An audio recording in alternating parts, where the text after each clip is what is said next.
and welcome to the PITcast. I'm your host, Iliana Inocencio. You guys, I am so excited to be back. It has been far too long. Well, if this is your first time listening to the PITcast, here is what we are all about. We're a weekly audio and visual podcast, and we get to bring you the latest news on what's going on at the Peoples Improv Theater, your favorite improv theater. We'll be interviewing comedy stars who grace the stage at our theater, and we'll also be featuring the rising stars of today's comedy world who show up a lot at the indie scene. For those of you who listened to the last go-around of the PITcast, you may have been familiar with my wonderful British co-host, Robert Gilbert. Unfortunately, he has since left us and has gone back to London. We wish you well, Robert Gilbert, but with that said, I am so excited to be introducing you to my new team. This new team is made up of none other than the wonderful Mark Stetson and Monique Moses. You may have seen Mark Stetson around the pit performing with his awesome improv team, Maybe Sherman, and maybe you saw him in his self-written, self-produced one-man show called Stetson, which was emotionally exhilarating and just hilarious. It was really a flawless show. And you probably have seen the very talented Monique Moses with her house sketch team, Big Business, who performs every other Tuesday at the Pit on our main stage. She's great, and he's great, and I am so excited that they are joining me, and I hope you love what we have in store for you, because it's just gonna get better and better. So what is going on at the Pit? Well, just a few avenues over and a few blocks up, you'll find that Ali Farnakyan is opening up a new comedy bar. It's aptly named The Comedy Bar. It's going to be located under Simple Studios, that's on West 29th between 6th and 7th, and Ali has been quoted in backstage saying that he wants it to be the comedian's Sardi's. So there's going to be a lot of stand-up, a lot of storytelling, a lot of live music, and it's just going to be a great extension of what we already have at the People's Improv Theater here on 24th Street. So the show I'm excited for this weekend is called Movember Live. None other than our artistic director and guest for today, Keith Huang, put together a team in which guys grow out their mustaches to raise awareness for men's cancer. It's just going to be a great culmination of the month that they've all worked really hard to raise awareness. And that's this Saturday at the Pit Underground, December 1st, 8 p.m., $10 or free with your student ID, and that's from any improv theater, which I think is a steal. So make sure to check that out and support your guys who are doing good in this community.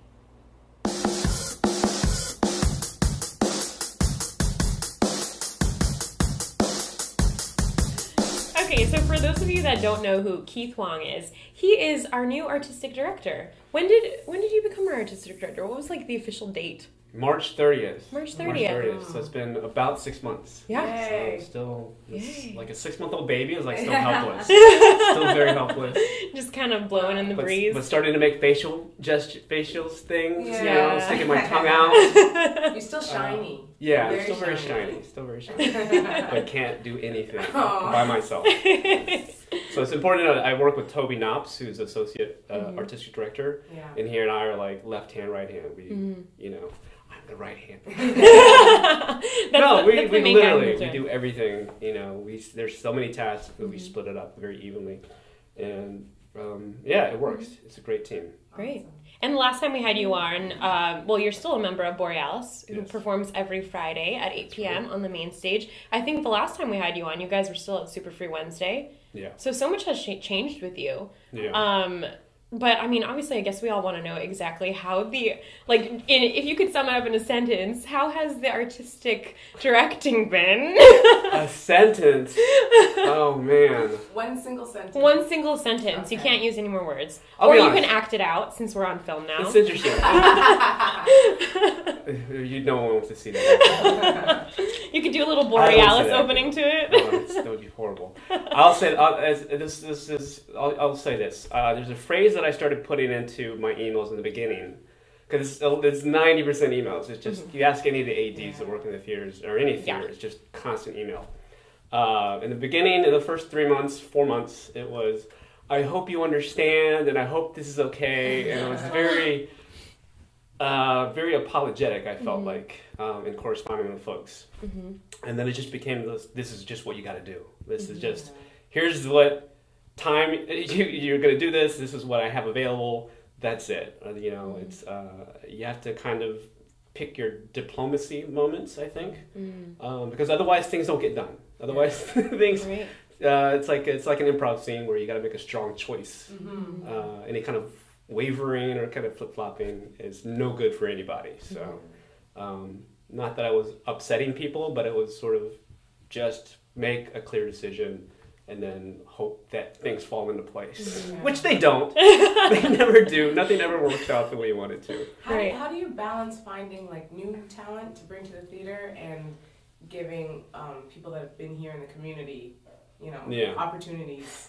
Well, I've been having some one-on-one meetings with a lot of the house team members because I think 6 months ago, I think it probably should have happened, but with the changeover, I literally needed 5 to 6 months to learn how to do this job and just the logistics of it, or at least do it efficiently.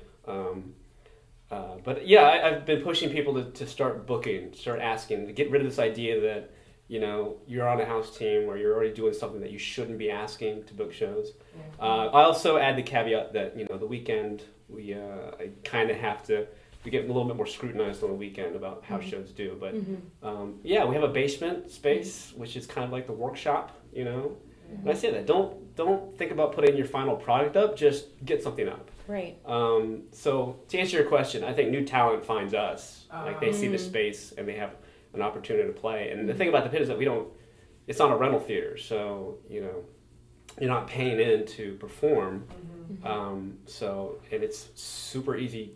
The location is great, and the space is good.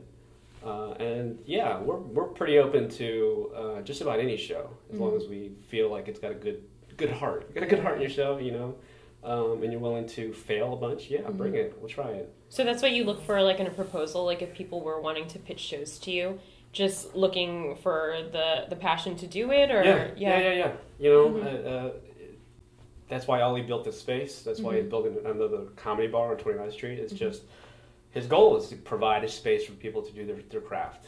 You know, and as hokey as that might sound, it's you know, I think we just have the opportunity and the privilege to be able to do it. So offer it. Now, with the new space that's going up on 29th Street, how involved are you and Toby going to be a part of that? Or is that going to be someone new that's spearheading that? Because that's more stand-up gear, I understand. Yeah, it's from what I understand, it's the stage is probably not going to be as big enough to accommodate improv, and most of it is going to be amplified with, you know, for microphones, so stand-up storytelling, that kind of thing. Maybe probably music too. Oh, cool. Right now, we're playing around with the idea of BJ Thorne, who's sort of the head night manager. He used to work at Gotham. I think it was Gotham, the comedy club. He used to book there. He actually got poached from there to work. Like I think Chris Griggs and I think Pete LePage also worked there too. But they were brought over to the Pit because they were sort of done with their time there, or they wanted to try something new. But yeah, like BJ's friends with Judah Friedlander. He knows all those guys. Like, he worked from way back, you know, booking them. So I think that's the direction that Ollie wants to try. It's like have him sort of book it like a comedy club. But right now we're just trying to get the thing built. Like the programming. The Pit Have you seen it? Yeah, well, it's cool. Looks good. Nice. So kind of just going back to your transition, like you said, it's like you're about 5-6 months in right now as an artistic director. How much of like what Jeff Lepine, our former artistic director, did you try to maintain, and how much of it did you want to change? Everything. Honestly, I wanted to keep not change. Like, maintain. I love that we both thought of it as like the worst thing. But change it all. Right. Oh man, that's funny. Everything. Yeah, I guess it kind of come up that way. Maybe that's my goal. Maybe I want to eventually change everything. Secretly. No. I mean, you guys were here during the Jeff regime. Yes. It was perfect. I mean, there's no one's ever said a bad thing about. I've never heard a bad thing about his time here, and honestly, all I wanted to do was maintain that and keep his legacy, like everything that he'd put into place. Now, some things have needed tweaking. Some things have, with the ebb and flow of performers, obviously, we have to make adjustments. But he was very inclusionary from the beginning. I remember at the old pit, he booked a show one time. It was me and Bradford Jordan and Chris Roberti.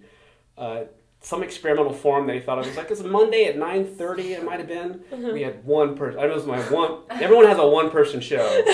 This is a one-person show. And the guy, they told him at the box office, like, you're the only person here. And he goes, I still want to see it. Oh, wow. Who was that? You should have taken names. I would, yeah. I don't, if you're out there, please comment, because I wish, maybe you're still here now and I don't remember, but it's important. I think that's one of those things that, to have the opportunity to do something like that, which was fun. I had a great time. I think it was called The Location or something. I don't want to go into the specifics, but we played to one person, and I think that person sat like in the third row. It was completely empty in one person. That's awesome. But yeah, Jeff was like, this is your house to play in, these are the resources we have, so take advantage. So we've been trying to keep that spirit alive. That's awesome. So I remember the last PITcast, you had said that you were a journalist before. Yes. So, I mean, I guess that's why you did the website that you had, the photo blog, the improvisgoodforyou.com. That was really cool. But like, how did you ever dream that you would be the artistic director of a theater? Like, how can you kind of go for those of us that don't know? And I think we might have cut it out because your PITcast episode before was so short. It was like 5 minutes. It was. When we were still trying to figure things out. Yeah. But like, can you kind of take us all on the journey of like how you ended up here? Yeah. It's good. I know. I've actually said this story a few times. But I don't remember because we cut it out. Yeah. I think that the overarching thing is that, again, like making a big, strong, bold choice, right? And mine was to leave a job that I had been at for 10 years, almost 10 years, mostly because it came down to choosing whether I wanted to continue with this job or continue with comedy and improv. And what it boiled down to was having to take a job at night, to work from 4 to midnight every day, which was like at the Wall Street Journal, at the website. And I knew at that point in time, it was like I didn't want to give up comedy. I've been doing improv at the Pit for so long that it would have effectively said, I just can't do this anymore. So I said no, and it was the worst time in the economy. I remember the person that I spoke to, the manager, was saying, like, you're really brave for doing that. And I was scared shitless. I could not tell you how, I don't know. I didn't have anything lined up. I just knew that I was part of this Pit community, and I ended up putting myself in a position where doors opened that I would not have been able to see open if I hadn't been out there. So what happened was that I quit that job. I quit the Journal. My last day was a Friday, and then on Saturday morning I started work at Simple Studios as a booking agent or whatever, because they were actually, at the time, they were looking for just extra hands, extra help, and it didn't pay enough to support me, but it was just something to do every morning to like get up and do. Make sure you wake up and leave your house. Believe me, I quit. I wasn't going to get unemployment. I wasn't going to get a severance because I left the job. I decided to quit that job. And I did that for 7 months. But I was also in this world where I was meeting people face to face every day and speaking to people on the phone, which is something I rarely did at the Journal. It was all over IM, a lot of it's email correspondence and whatever. And that was for a long time. And then what's funny is that the Journal asked me to come back part-time because I knew how to do that. I could work this system the publishing system they had in place. So I did that, for another year and a half. And then but I was also working daytime, so I could still, all this time I'm still doing comedy, I'm still doing the Pit. I think at some point I started teaching at the Pit too. And then Jeff left. And I was one of the clear and likely candidates, and that's it. So had I not left this job, I wouldn't have been in a position to have accepted that. So just, talking about you, like, personally, like, I feel like we don't know a lot about people that go on, like, what goes on outside of the pit community. Mm-hmm. And Mo and I were saying, like, we don't really know where Keith's from, and like, I wonder what Keith's like outside of the theater. Like, are you different? What do you do outside of it? So can you shed some insight just on a little personal, accessible level? You should have asked me this 6 months ago, because I did things outside the pit. Now you don't. I don't. Now I'm here. Literally, Tuesday is kind of like my night off in a way. Mm-hmm. I like to try and take one night off a week. Mm-hmm. And now it's like, that's been 6 months of nonstop of just being here, just to see shows. Because, you book shows and you also want to watch them and have an educated opinion. Right. And then all the house teams too. It's like, I remember coming up as a performer and knowing that the ensemble, someone from the ensemble committee saw your show and could say something to you, or at least, have an opinion about how you're doing. I always knew that to be important. I mean, I still go through that. It's like, you just need to have that sort of somewhat objective source to tell you, that you're doing good or you're doing fine. Right.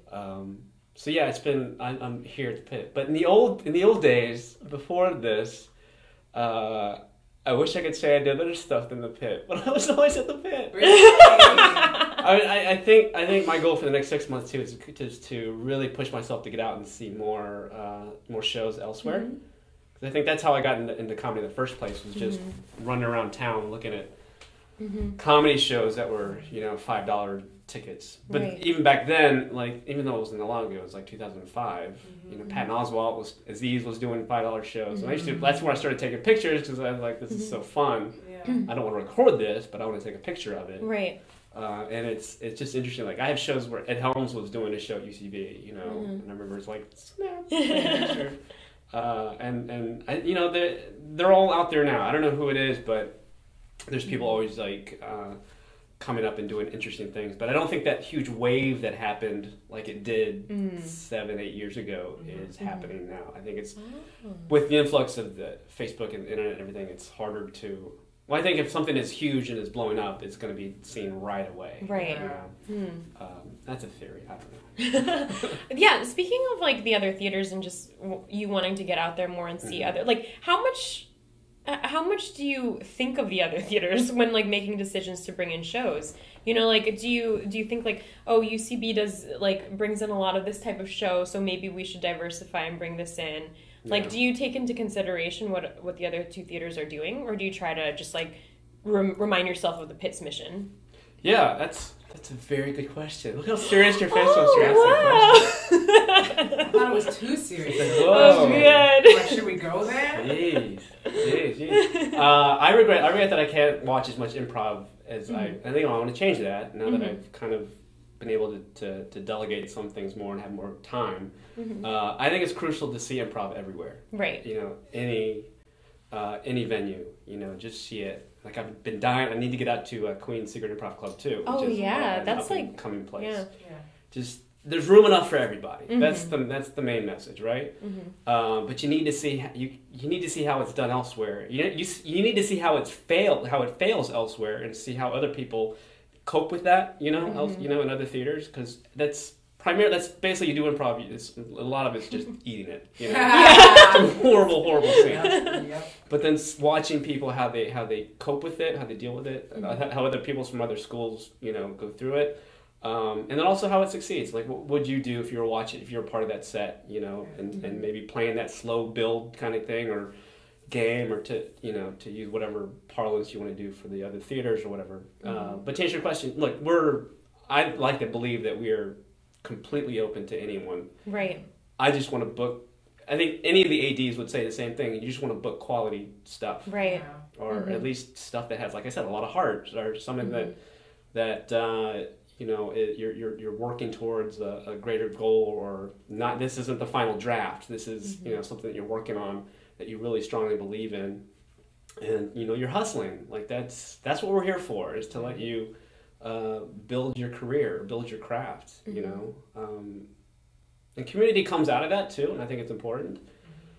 But anyone that's on a house team, anyone's on a sketch team, it's like, what are you doing this for? It's like, you want to, if you truly want this to be part of your job, and you're to get paid to do this, you got to fight for it, and you got to hustle, and you got to give up all that free time you'd watch Walking Dead, Downton Abbey, or Mad Men, and commit it to writing sketches and writing, And look, improv is great, and I think it's a great way to keep fresh and stay motivated. But you can't sell improv to the you know, you can get a reputation for doing good improv.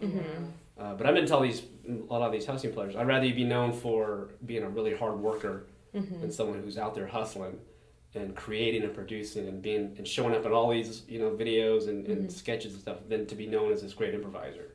You know, like improv is like, you always say, it's always, anytime I coach a team, it's like, you're either gonna get people after a show, they're gonna say it was good, great, or it was awesome. You know? There's never any like, ugh, you know. And secretly to yourself, you're gonna beat yourself up about it.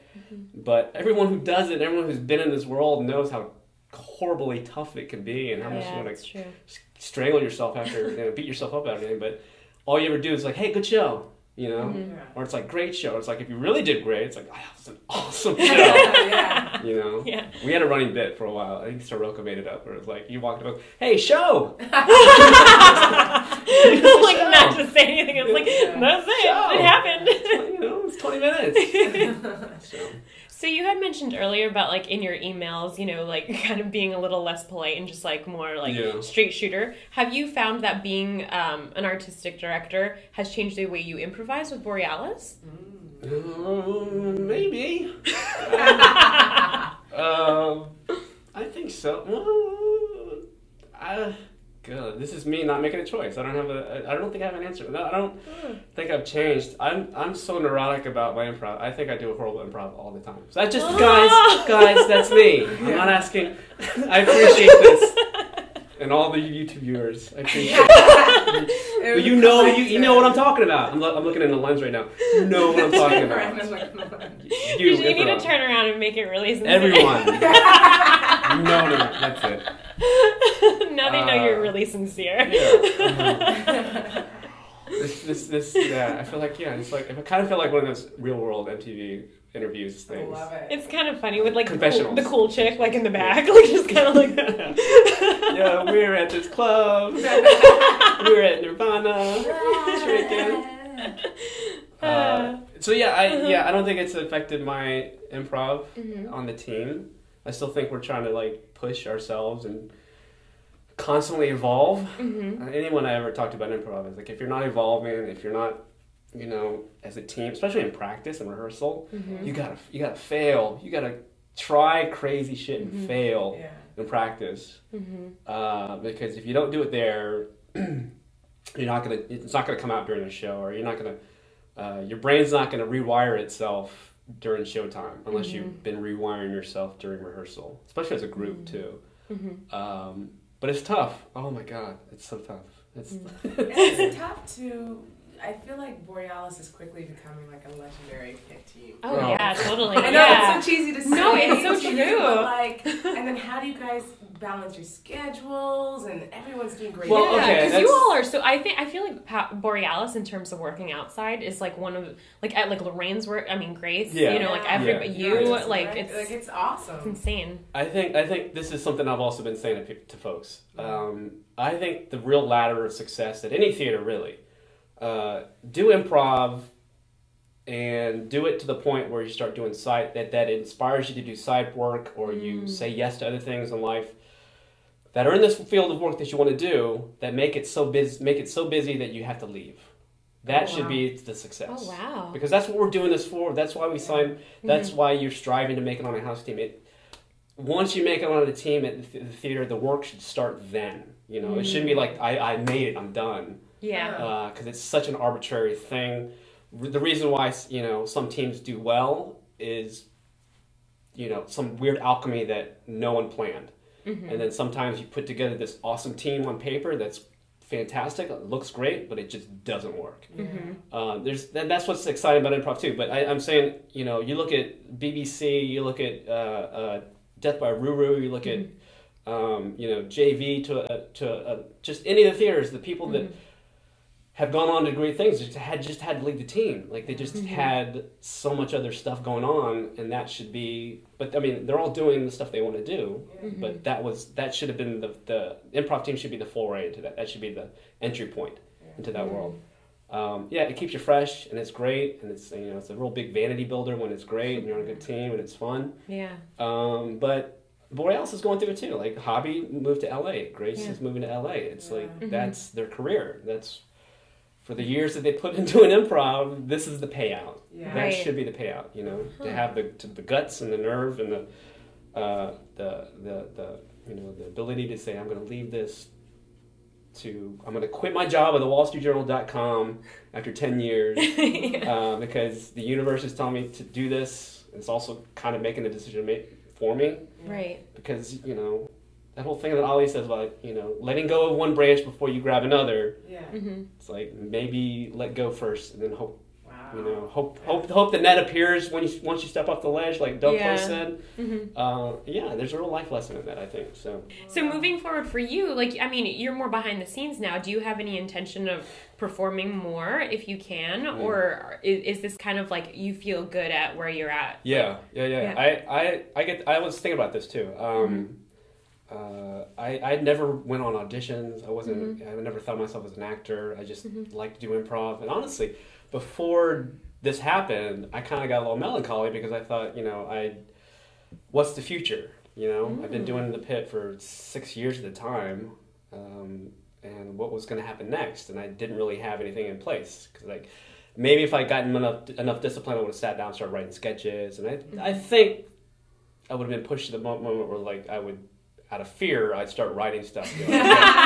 I got to do something, Right. And then this came along, and I'm very happy where I am now because I think I've been telling this to folks. So the next 6 months, and I've been telling everyone to produce. You got to write. You got to create something. You got to have something because even on an improv team, you're only responsible for 1/8 of the work, good or bad. You're part of an ensemble, and again, no one's going to watch.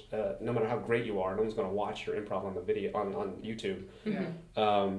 So if in the next 6 months people take this to heart and really start producing work and, like I said, become known for being really hard workers, I'm happy. If anyone under our watch, me and Toby's watch, hits, breaks out or does something that's, again, some of the biggest success stories are so random, the work that they've done. If that happens while we're here, that to me is success. That to me is why we're doing this, I want to keep improvising. I love to be invited to play whatever, and I should write sketches.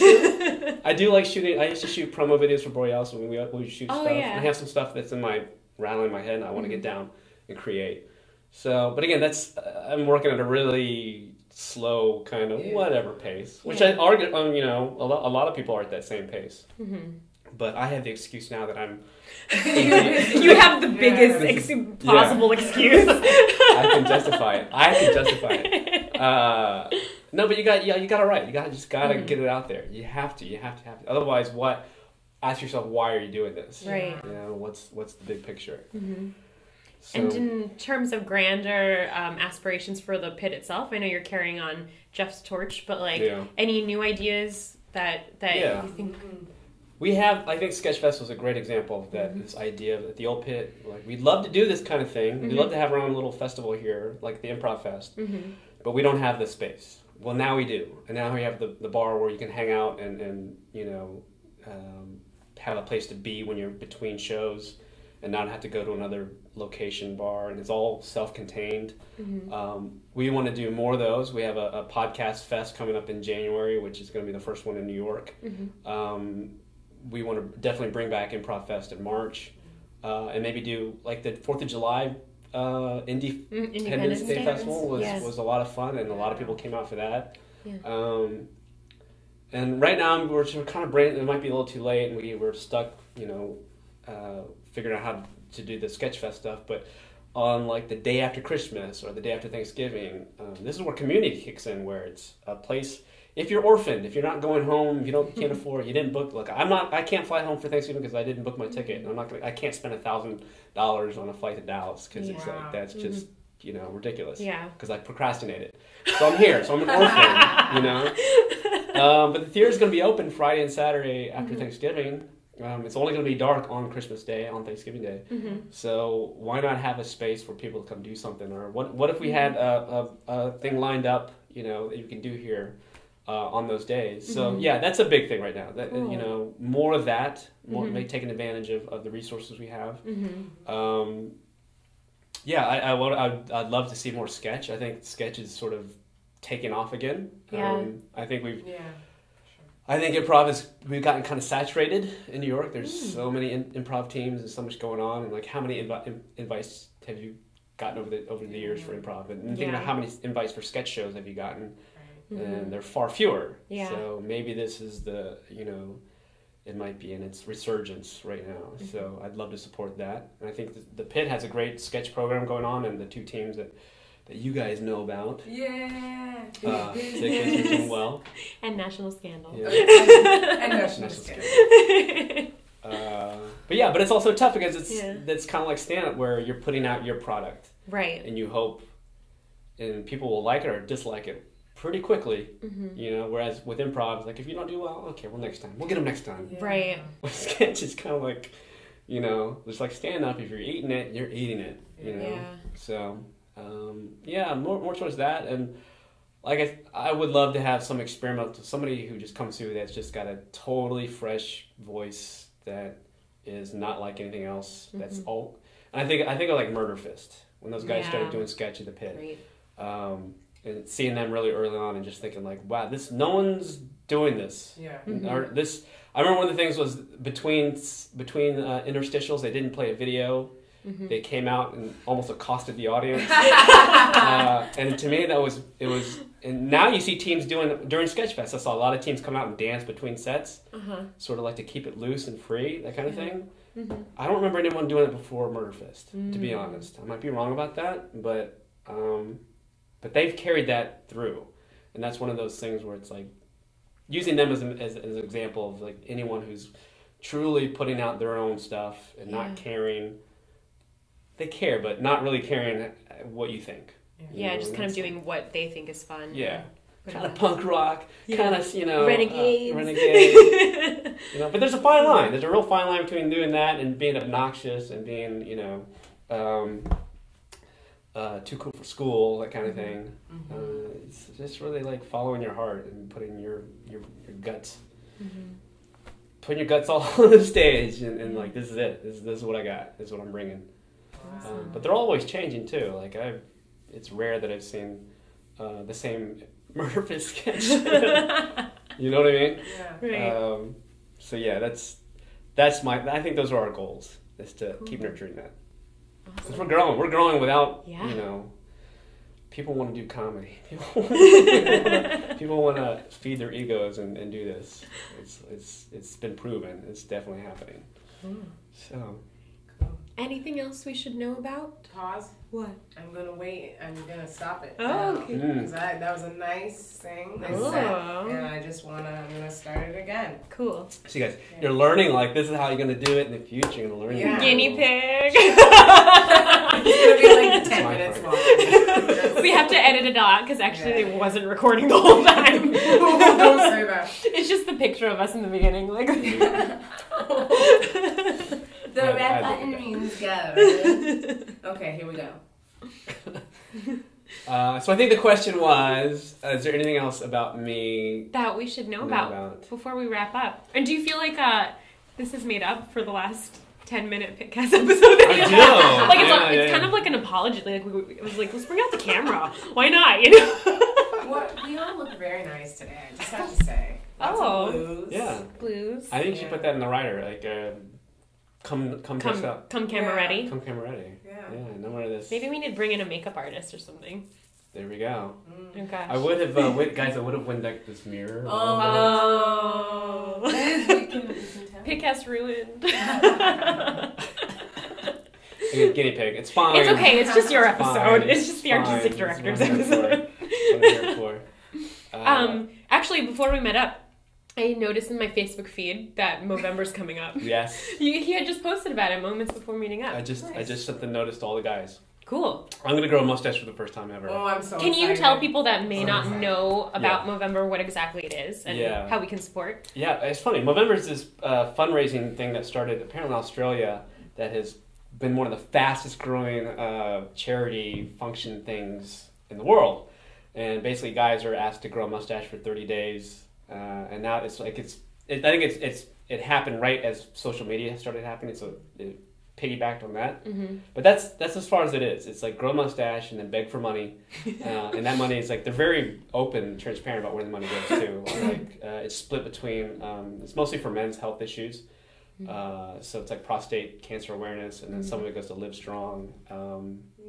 But and we met with some people from Movember recently, and like the people that work for it, like they couch surf when they're going around, like they work in different divisions. Like they don't go to hotels to stay. Wow. Some do, I'm sure, but it's like it's pretty expansive, and that's it. It's like the cashing on the hipster thing about mustaches, and then blending that with like men's health issues. So, wow, so, cool. Yeah, and the Pit did it last year. Jeff did it. He spearheaded it, and I started. I remember I started the first 4 or 5 days, and I hated this doesn't look good. Like it's just, what do you look like? Like what kind of mustache do you? It's like it's gonna be long and stringy, like a dirty I can say this. You know, like somebody from like a villain from a Indiana Jones movie. Stereotypical Asian. So I think I can't cut it off, but I might be able to trim. I don't know. So you're not allowed to maintain? You're supposed to not shave your upper lip for 30 days. That's commitment. Yeah. Last year you couldn't do it because you were just old regular Keith. Now you're Director Keith. So you have to set an example. Say anything to you. Yeah. And Jeff went through the same thing too. He wasn't real happy about having to do it, but he was like, I have to. Yeah. So I'm putting the call out to all guys, anyone who's within earshot of this. Doesn't matter where you're from. Actually, I just also emailed Nate Dern and Megan Gray from the Magnet and the UCB, the ADs over there, to ask if they're doing it. And I hope that they are. When's this going up? Oh, this is going up next week. Okay, so it'll still be October. Yeah. Okay. This is coming out 2 months from now. Yeah. Some technical difficulties going on. But yeah, I thought it'd be fun to do like a trash talking over social media among the artistic directors. So that's kind of egging each other on. Yeah, I like that. I like it. Cool. Because I think everyone suffers. even like the wives and girlfriends of people with like having grown mustaches are going to suffer too. So look around New York. I think you're going to see a lot more mustaches in Movember. Yeah, definitely. It's called Movember was a word you didn't know a year ago, and like now it's a pretty common word. So. Cool. Here you go. Nice. Cool. So anything you want to leave us with? Some words of wisdom? Final thoughts? Any Jerry Springer final thoughts? Or like, angry rants? Anything. We're open. we're going like Maverick now. We don't care. I think this is a good analogy or metaphor for just always wanting to up the scale, right? Always wanting to keep changing what you're doing. Mm-hmm. Never be satisfied with stasis. Push yourself, keep failing until you, don't ever think, like, if you were to write a script tomorrow, by the time it was done, it'd be the 50th, 100th draft of what someone else is always going to come in and, tweak it. It can always be improved. So that, that's standard. Everyone should know that. But also produce, write, create. It's all DIY now, and an opportunity comes to those who are put in the work ethic, and when that opportunity comes, if you don't have that work ethic, you're gonna fizzle. If you're not ready to put in the work that is gonna be expected of you, it's gonna come and go. So just create. Conan said it best: be kind, work hard, and amazing things will happen. Tell me where that doesn't apply. We both sighed. But no, that was a great. Did you see it when it was like a photo? What's it called? Oh, it's the words infographic. But yes. They made a video of it, just a speech. It was very cool. Yeah. Done. Yeah. Very motivating. And you guys, if we can end this PITcast with tears, I think we would have won the audience over. That's awesome. I think that's setting the bar, guys. I'm setting the bar for the guests. Absolutely. They need to bring it. Very mediocre. I just wanted to say thank you so much, Keith Huang, for taking time out of your really busy day to share some of this wonderful insight with us. We are so excited to see what you have in store for the Pit, and so excited to see how this community will continue growing. We have faith in you, and it's going to be great. If you liked what you saw and heard today, make sure to keep coming back because we love sharing all of this information with you. And don't forget to check out my fellow co-host, Mark Stetson, on his other segment, PITcast Extra. There he'll be interviewing, indie teams, maybe recording snippets of some awesome shows. Just check it out because it's not something you want to miss if you want to find out really what's going on in this community. You can find all of this audio and visual stuff at www.youtube.com/PITcastShow. And you can also check out our Tumblr, pitcast.tumblr.com. And you can like us on Facebook. Just search for the PITcast. You can tweet at us at the PITcast. And soon we will be up and running again on iTunes as a downloadable podcast if you don't want to see our faces, which I don't know why you wouldn't want to, but anyways, without further ado, that's all for this episode. I will see you at the Pit.